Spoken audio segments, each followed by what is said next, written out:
تو میں بس قرآن مجید کی دو مقامات سے دو آیتیں تلاوت کر کے ان کے بارے میں ایک دو بات کروں گا۔ اللہ رب العزت نے سورہ نساء کی آیت نمبر 135، سورہ نساء آیت نمبر 135 اور سورہ مائدہ آیت نمبر 8، ان دو مقامات پر اہل اسلام کو مخاطب کر کے تو ایک حکم ارشاد فرمایا ہے۔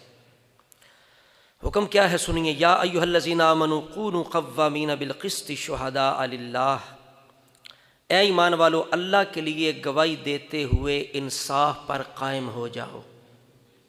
اللہ کے لیے گواہی دیتے ہوئے انصاف پر قائم ہو جاؤ۔ ولو علی انفسکم، اگرچہ وہ گواہی تمہارے خلاف ہو، وہ چاہے گواہی تمہارے خلاف ہو، اویل والدین، تمہارے والدین کے خلاف ہو، والاقربین، تمہارے رشتہ داروں کے خلاف ہو۔ تو جہاں انصاف کی بات ہے وہاں انصاف کی گواہی دیتے ہوئے قائم ہو جاؤ۔ قائم ہونے کا حکم ہے، قائم، اقیم الصلاۃ، ڈٹ جاؤ، یہ اللہ تعالیٰ حکم ارشاد فرماتا ہے۔ اب اگلی جو آیت ہے مائدہ آیت نمبر 8، اس کے بھی الفاظ تقریباً ملتے جلتے ہیں، تھوڑا آگے مختلف ہے۔ یا ایھا الذین آمنوا کونوا قوامین للہ شہداء بالقسط، بات وہی ہے۔ آگے فرما ولا یجرمنکم شنآن قوم علی الا تعدلوا، کسی قوم کی دشمنی تمہیں اس پر نہ مائل کرے کہ تم جناب جو ہے وہ انصاف نہ کرو، یعنی دشمنی ہے تو انصاف سے ہٹ جاؤ۔ فرمایا نہیں، مومن کو ہر حال میں جب اس سے گواہی مانگی جائے تو ہر حال میں اس کا فرض ہے، یہ صرف عدالتوں کا مسئلہ نہیں، یہ صرف تھانے اور کچہریوں کا مسئلہ نہیں ہے، یہ ہر مسلمان کی ذمہ داری ہے۔ جہاں بھی اس کی گواہی کی ضرورت پڑے وہ اللہ کے لیے اس پر قائم ہو اور ڈٹ جائے، چاہے وہ گواہی اس کے اپنے خلاف ہو، چاہے رشتہ داروں کے خلاف ہو، ماں باپ کے خلاف کیوں نہ ہو۔ اللہ فرماتا ڈٹ جاؤ۔ اعدلوا، عدل کرو، ہوا اقرب للتقوی، یہ تقوی کے قریب ہے۔ عدل کرنا تقوی کے قریب ایک انداز ہے، چونکہ عدل تقوی کا حصہ ہے۔ عدل وہی کرے گا جو اللہ سے ڈرے گا، اور متقی وہی ہوتا ہے جو اللہ سے ڈرنے والا ہے۔ اصل جو صفت ہے وہ تقوی ہے۔ تو اللہ فرماتا ہے کہ جو متقی ہیں نا، جو اللہ سے ڈرنے والے ہیں، چونکہ بندوں کی بات بعد میں ہے، بندوں کا ڈر کیا ہے؟ عارضی زندگی ہے، جان بھی اسی کے قبضے میں اور رزق بھی اسی کی، ابھی یہ اس کا کرم ہے، اس نے جان اور رزق، یہ دو عام چیزیں جن کی وجہ سے بندہ پریشان رہتا ہے، کوئی مار نہ دے، کوئی رزق نہ چھین لے، یہ اس کا کتنا فضل ہے، اس کا کنٹرول اس نے بندوں کے ہاتھ میں نہیں دیا، اس نے کرم کیا ہے۔ تو اب بندہ کمزور پڑ جائے تو یہ ایمان کی کمزوری ہے، کمزور نہیں ہونا چاہیے۔ آپ فرمایا کہ بس گواہی دو، ڈٹ جاؤ، چاہے تمہارے خلاف ہو، بندوں سے نہ ڈرو، جان سے نہ ڈرو، اللہ سے ڈرو۔ یہ نہیں کہ جان چلی جائے گی، یہ ہو جائے گا، نہیں، فرمایا ڈٹ جاؤ۔ یہی اللہ نے فرمایا یہ تقوی کے قریب ہے۔ واتقوا اللہ، اللہ سے ڈرو۔ ان اللہ خبیر بما تعملون، بے شک اللہ تعالیٰ بہت جاننے والا ہے جو تم کرتے ہو، جو تم کرو گے۔ آپ پہلی آیت کا اگلا حصہ سنیں۔ اللہ نے فرمایا کہ بس حق پر گواہی دیتے ہوئے ڈٹ جاؤ، چاہے وہ تمہارے خلاف ہو، چاہے تمہارے والدین رشتہ داروں کے خلاف۔ اگلی بات کیا ہے؟ ان یکن غنیا او فقیرا فاللہ اولی بہما، اب وہ گواہی کسی غریب کے بارے میں ہے، وہ گواہی کسی امیر کے بارے میں ہے۔ فرمایا اس کے لیے بھی، یعنی جو چیزیں گواہی، حق کی گواہی دینے میں رکاوٹ ہیں، ان کو اللہ نے بیان کیا کہ یہ چیزیں ہیں معاشرے کے اندر جو بندے کے اندر رکاوٹ آتی ہے، بندہ حق پر قائم نہیں ہوتا، گواہی نہیں دیتا جہاں اس کی ضرورت ہے۔ اب اس کا ذکر فرما دیا، اپنی جان کے لیے، والدین کے لیے، رشتہ داروں کے لیے بندہ گواہی نہیں دیتا، تو فرمایا نہیں، یہ نہیں ہونا چاہیے۔ مومن جو ہے وہ یہ نہیں، اگر اپنا بھی کوئی جرم کرے نا تو بندہ اس کے خلاف بھی بندے کو قائم ہو جانا چاہیے۔ اب سنیے، ہاں فرمایا ان یکن غنیا او فقیرا، وہ غنی ہو وہ فقیر ہو، یہ نہیں کہ تم جناب دیکھو کہ بندہ مضبوط ہے اس کے خلاف گواہی، اس کے حق میں گواہی دے دو، جو کمزور ہے اس کے حق میں نہ دو، یا یہ ہے کہ کمزور کی حمایت کرتے ہوئے کسی بڑے آدمی کے خلاف دے دو، تو یہ دونوں چیزیں غلط ہیں۔ نہ بے جا غریب کی حمایت کرنی ہے، نہ بے جا امیر کی حمایت کرنی ہے، تو حق پہ قائم ہونا ہے۔ بس فرمایا قوامین کونوا قوامین بالقسط شہداء للہ، اللہ کے لیے گواہی پر قائم ہو جاؤ۔ آگے کیا ہے؟ فلا تتبعوا الہوی، اپنی خواہشات کی پیروی نہ کرو، ان تعدلوا کہ تم یعنی خواہشات تمہیں عدل سے روک لیں، وَإِن تَلْوُوا أَوْ تُعْرِضُوا فرمایا اگر تم ہیر پھیر کرو، اللہ تو جاننے والا ہے، اگر ہیر پھیر کرو، او تُعْرِضُوا یا تم روگردانی کرو، منہ پھیر لو، تو فرمایا فَإِنَّ اللَّهَ كَانَ بِمَا تَعْمَلُونَ خَبِيرًا، بات وہی ہے کہ اللہ تمہارے کاموں کو جاننے والا ہے۔ اب دیکھیے یہ آپ نے سن لیا، سمجھ بھی لیا، بس بات ختم کر رہے ہیں۔ عدل کی اہمیت آپ جانتے ہیں کہ عدل اگر قائم ہو جائے، فاروق اعظم رضی اللہ تعالیٰ عنہ کا زمانہ یاد آ جائے، یہ عدل کی برکتیں ہیں۔ معاشرے سے حرام خوری، قتل و غارت جو ہے، عزت پر حملے، جان پہ حملے، مال پہ حملے، یہ جتنا کچھ ہو رہا ہے یہ کیوں ہو رہا ہے کہ عدل نہیں ہے۔ اگر عدل ہو تو کوئی جناب جانور بھی جو ہے نا وہ بھی نہ پھڑ پھڑائے، وہ بھی سمجھ جائے۔ اور یہ حقیقت ہے، جب فاروق اعظم کا دور تھا، عمر بن عبدالعزیز کا دور تھا، تو جانور بھی جان گئے تھے۔ سبحان اللہ کہہ دو کہ عدل کا دور ہے۔ ایک چرواہا تھا، اس نے جنگل میں دیکھا کہ بھیڑیے نے حملہ کر دیا بکریوں پہ، اس نے وہیں جان لیا لگتا ہے عمر بن عبدالعزیز فوت ہو گئے۔ تو یہ عدل کا جو اثر ہے، اثرات ہیں، یہ جانوروں پر بھی یہ ظاہر ہوتے ہیں۔ انسان تو انسان رہ گئے، اس وجہ سے کر کے عدل کی یہ برکتیں ہیں۔ حضرات گرامی آپ دیکھیے رسول اللہ علیہ السلام آپ یہ مشہور حدیث مبارکہ ہے کہ ایک قریش کی عورت نے چوری کر لی، اور حضرت اسامہ بن زید رضی اللہ تعالیٰ عنہ حضور کے جو غلام تھے اور بڑے محبوب تھے، انہوں نے سفارش کر دی کہ یا رسول اللہ وہ بڑے معزز وہ گھرانہ ہے، اونچا گھرانہ ہے، لہٰذا وہ ان کی بے عزتی ہوگی، آپ چھوڑ دیں۔ تو رسول اللہ نے کیا فرمایا تھا؟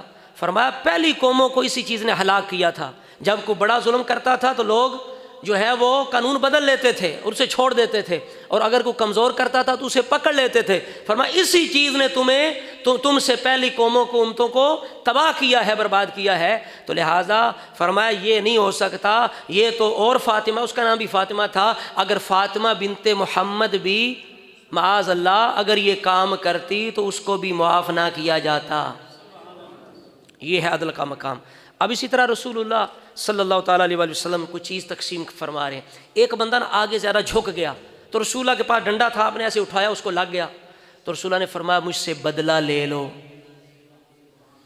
فرمایا بدلہ لے لو۔ اس نے ہاتھ جوڑ کے کہا یا رسول اللہ نہیں، میں آپ کو معاف کرتا ہوں۔ یہ عدل کا مقام ہے۔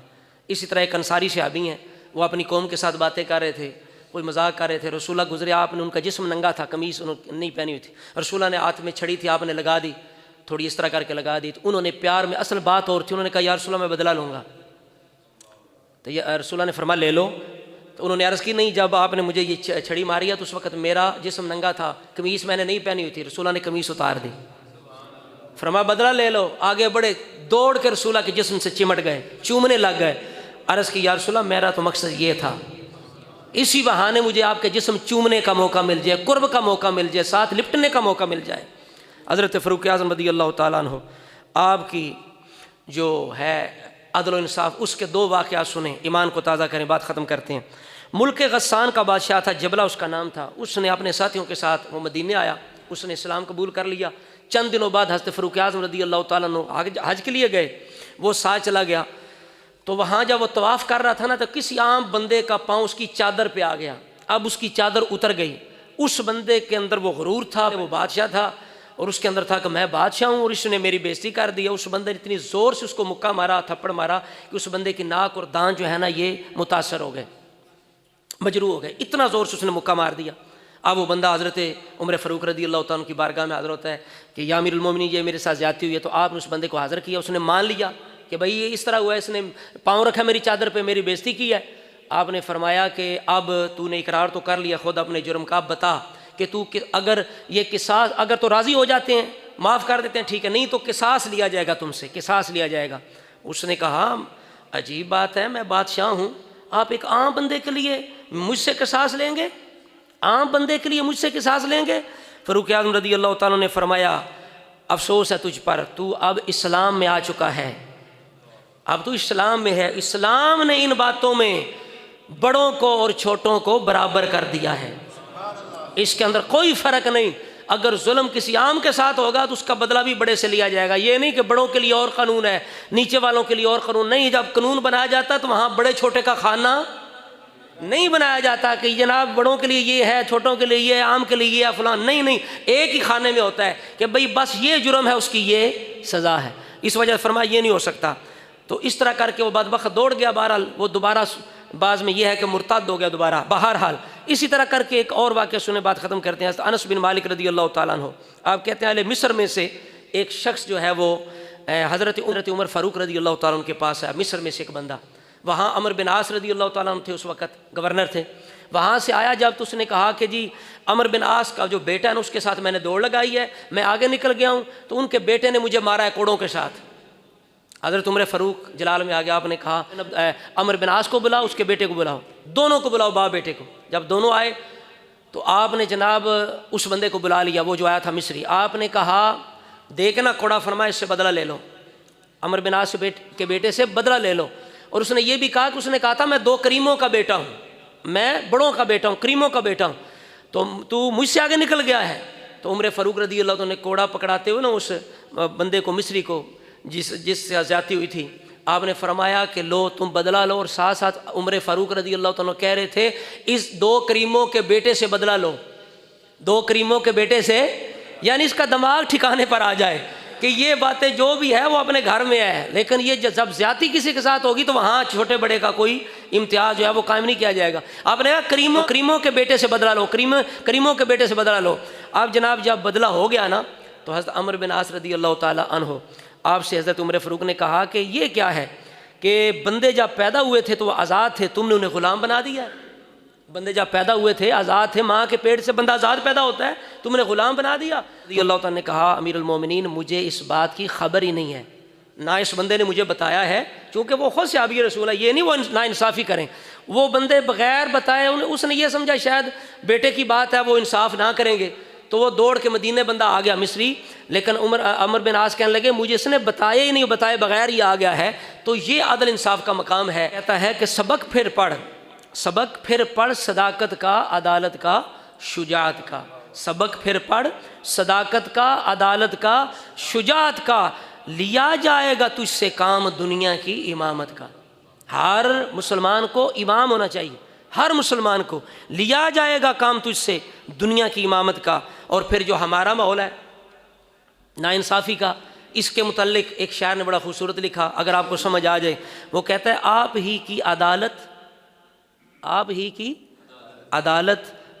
ہی منصف بھی ہیں, آپ ہی کی عدالت آپ ہی منصف بھی ہیں.